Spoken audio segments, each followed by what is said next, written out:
Digital कुंभ पे भी प्रश्न खड़ा हो रहे थे।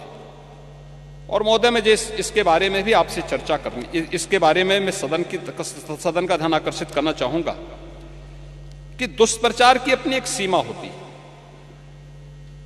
दुष्प्रचार की अपनी एक सीमा होती है और कितना दुष्प्रचार हमारे विपक्ष के मित्रगण करेंगे।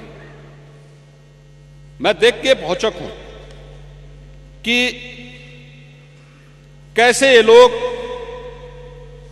पूरी व्यवस्था को झुठलाने का काम कर रहे थे और किस प्रकार की व्यवस्था पैदा करने का काम कर रहे थे।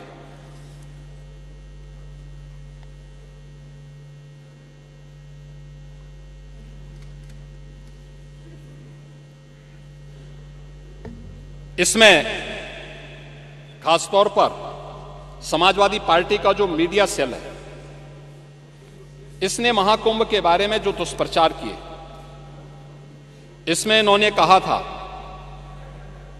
कि डिजिटल कुंभ के बारे में जो प्रश्न आप खड़ा कर रहे थे, इस डिजिटल कुंभ का ही परिणाम है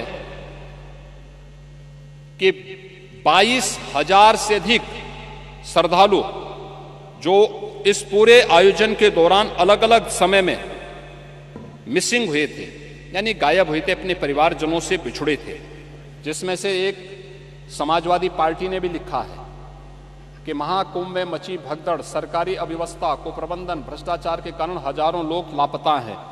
कौन मरा कौन जिंदा कुछ पता नहीं चल रहा है। सिर्फ गोरखपुर क्षेत्र के 2 मंडलों में ही 35 लोग लापता हैं।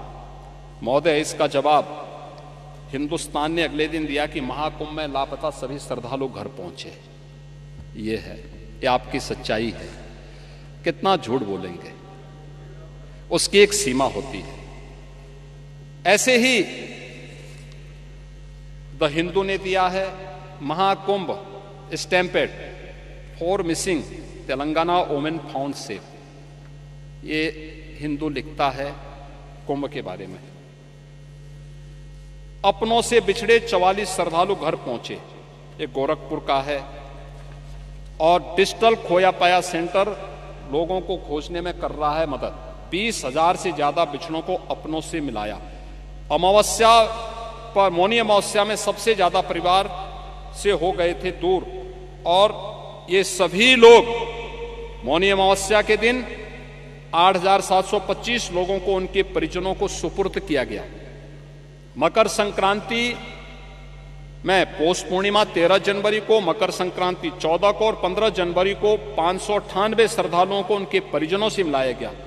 और बसंत पंचमी के दिन 2, 3 और 4 फरवरी को 813 श्रद्धालुओं को डिजिटल खोया पाया केंद्र की मदद से उनके परिवारजनों को मिलाने का काम किया गया। यानी दुष्प्रचार की भी एक सीमा होती है, और उस सीमा को भी आज आप लोगों ने पार करके इस पूरे आयोजन को बदनाम करने की कोई कोर कसर नहीं छोड़ी है। और इसलिए महोदय, जो भी ये आयोजन प्रयागराज में आयोजित हो रहा है, उस पूरे आयोजन के प्रति प्रदेश की सद्भावना है, प्रदेशवासियों का सहयोग है। स्थानीय स्तर पर थोड़ा बहुत लोगों को कठिनाई जरूर हो रही होगी, लेकिन वे आनंदित भी हो रहे हैं। अतिथि भी आ रहे हैं और देश और दुनिया को देखने का एक अवसर भी उन्हें प्राप्त हो रहा है।